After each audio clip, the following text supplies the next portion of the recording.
Magandang araw mga kaibigan. Marami akong comments na nababasa sa aking mga subscribers na nagre-request sa akin magbigay ako ng reaction vlog tungkol sa pahayag ni Mr. Larry Gadon na haka-haka lang daw yung kahirapan ng Pilipino.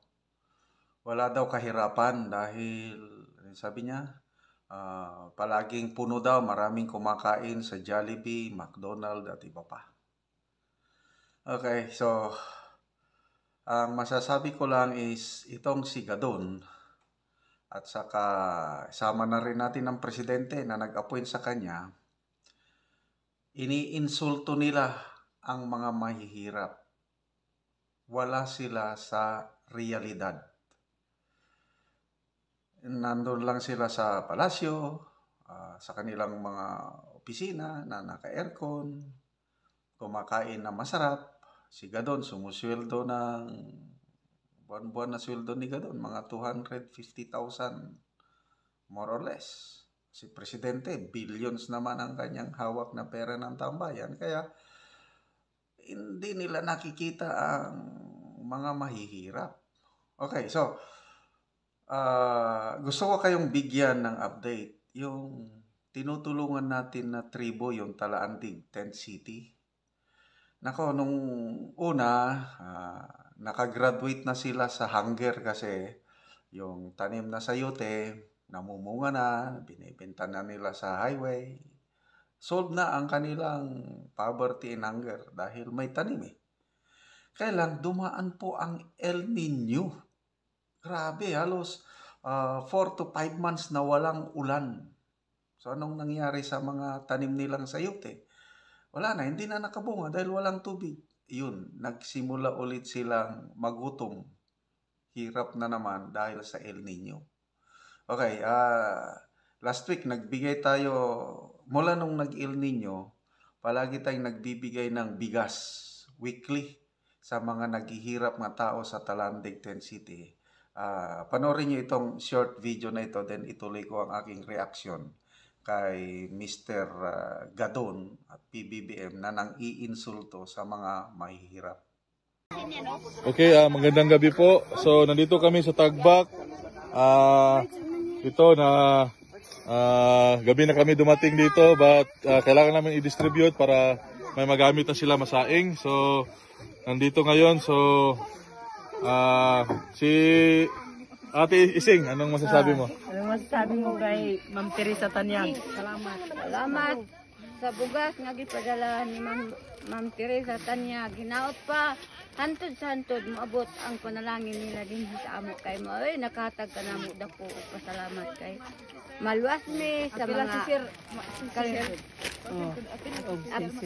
Hantod siya kuan sir makanas nga maoy nagdala dire og daghan nga among pangabuhian dire ug asa ang among mga balay sir makanas sige ampo namo hantod sa hantod magpabilin siya magdala sa amo og pasulubong parehaning among bugas naluwas ni sa natagan ng among panyapon. Okay, so Naot pa sir makanas dili malimot sa amo kay naghandon sa milik sa iya og kanus amin niya balika dire sa sitio Malipayon Team City. okay, daghang salamat. So, video yan na lang sa So, itong mga sako, ito na yung per family. So, ano tawag nito? So, sinishare nila equally. So, yun lang po ang update. Thank you. Tagtimunan ng tagog sa kadahan nga sa kataguan diyan. Para sa kada din So, salamat po sa inyong panonood sa ating mga videos. Kaya, yung income natin sa ating channel, yun po ang ginagamit natin na bumibili ng bigas.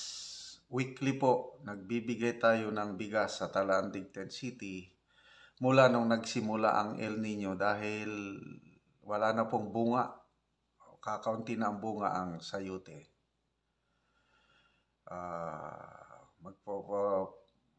Mayo. Siguro by hanggang June pa yung ating pag-supply sa kanila ng bigas. Ngayong Mayo, nagsimula ng ulan. So dahil sa ulan, okay, yung sayote, yung dating namumunga, yung daming bunga ng una, namatay, nalaya, nalaylay.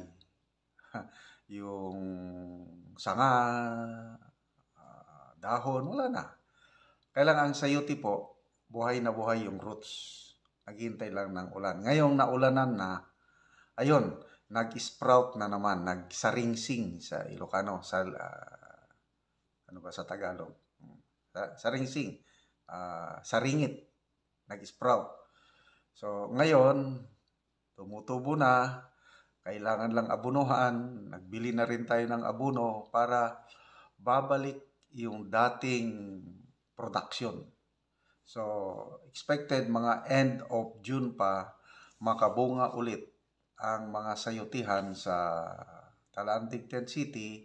And then by July, yun na, babalik na yung dati na halos weekly mag-harvest sila at ibebenta na lang along the highway kasi madami na silang suki, yung mga small time na vegetable negosyante sa mga bayan-bayan, doon na pumupunta, bumibili ng sayote sa kanila kasi 5 pesos per kilo lang ang sayote.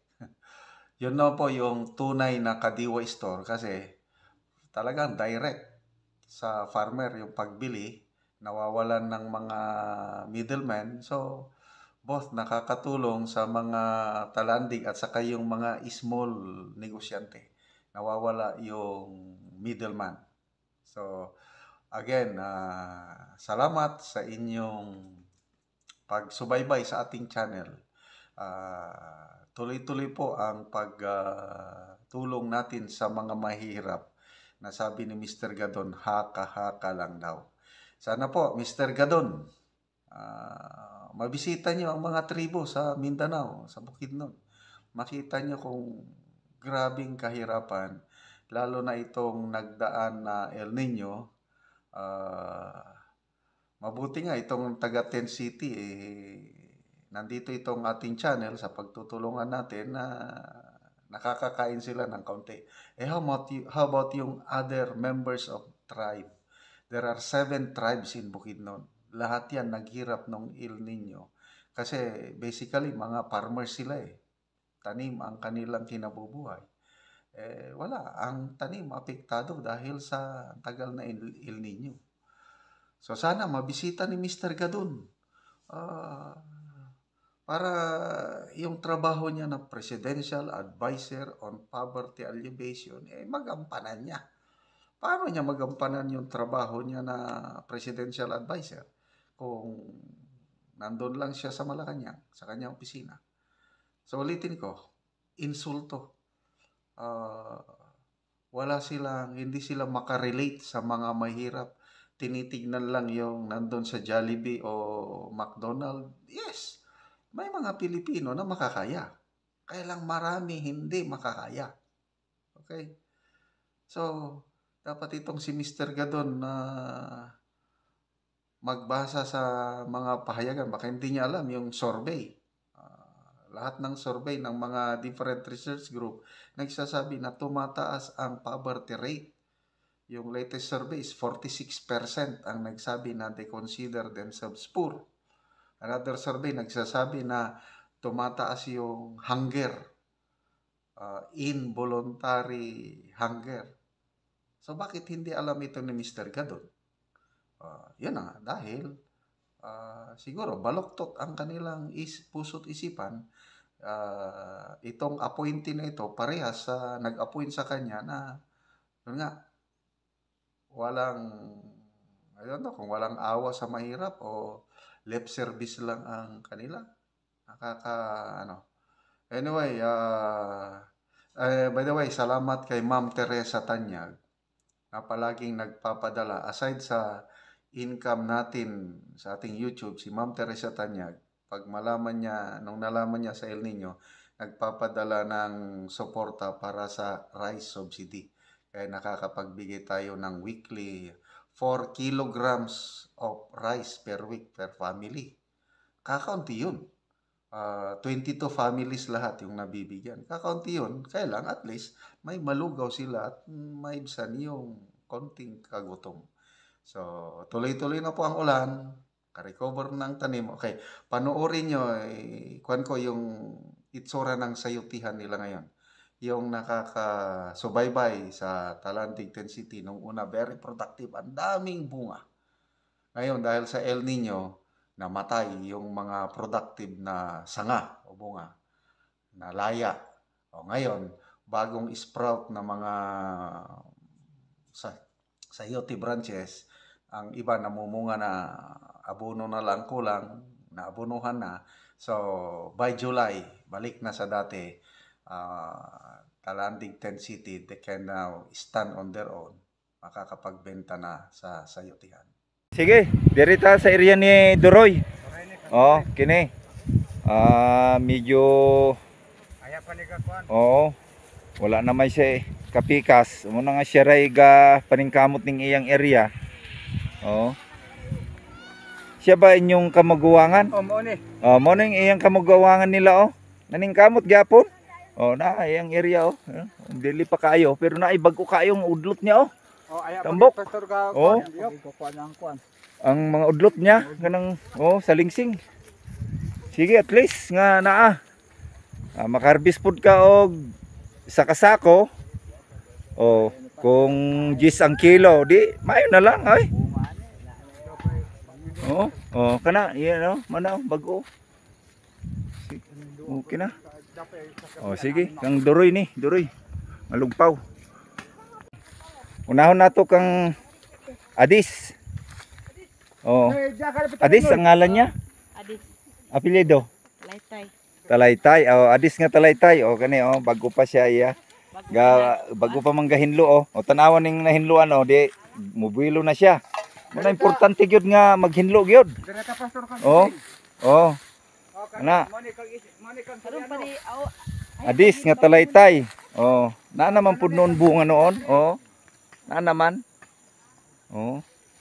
Gahinlo na sila Kang gano ni siya pastor. Na yung mga bunga gyud bisan gagmay-gagmay lang ang mga udlot niya pero kana na ay bag tambuka oy. Kang Soriano. Akin daguma. Sige. Isumpay na lang kang Soriano ni. May unod na. Soriano nga dagumay. Kani. Naay unod. Kana dito pikas Adis dire tapad niya kang Soriano nga dagumay Ang iyang asawa nga pinakagwapa mao si Sister Ising.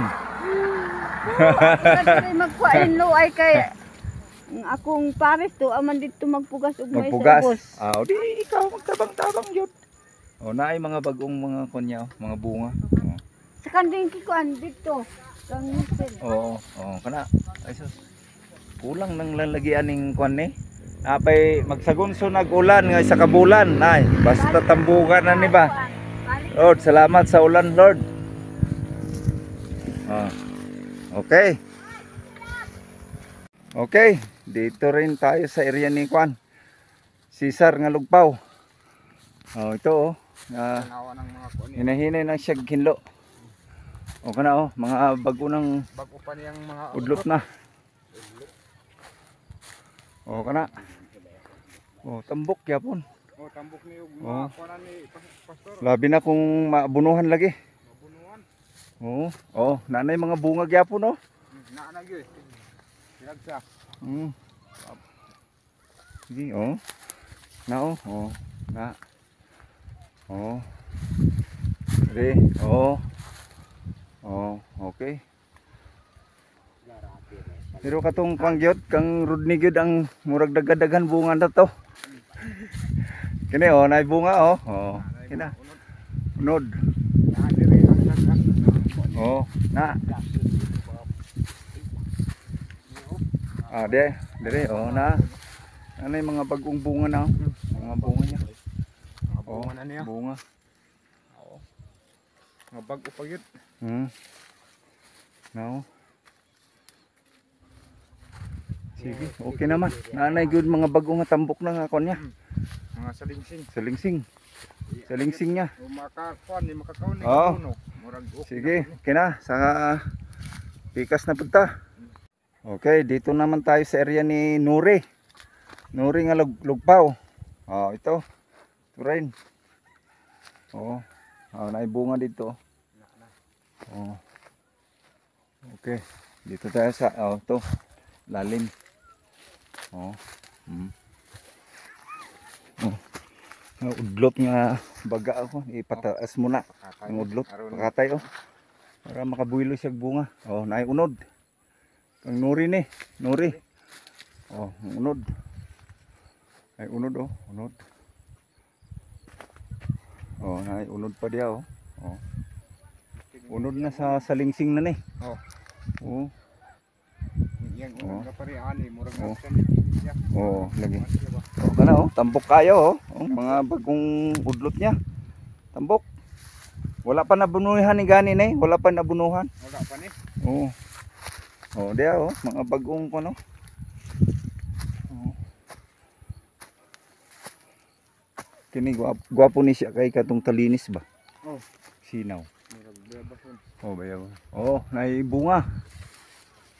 Bunga siya. Oh. Dito. Ito oh, mga bunga pero medyo dili pagabuilo kay na absentong init. Karon kay naulan-ulanan na. Mudako gyapon ni. Oh, kana oh, bunga gyapon. Sige, sa ikas na pod.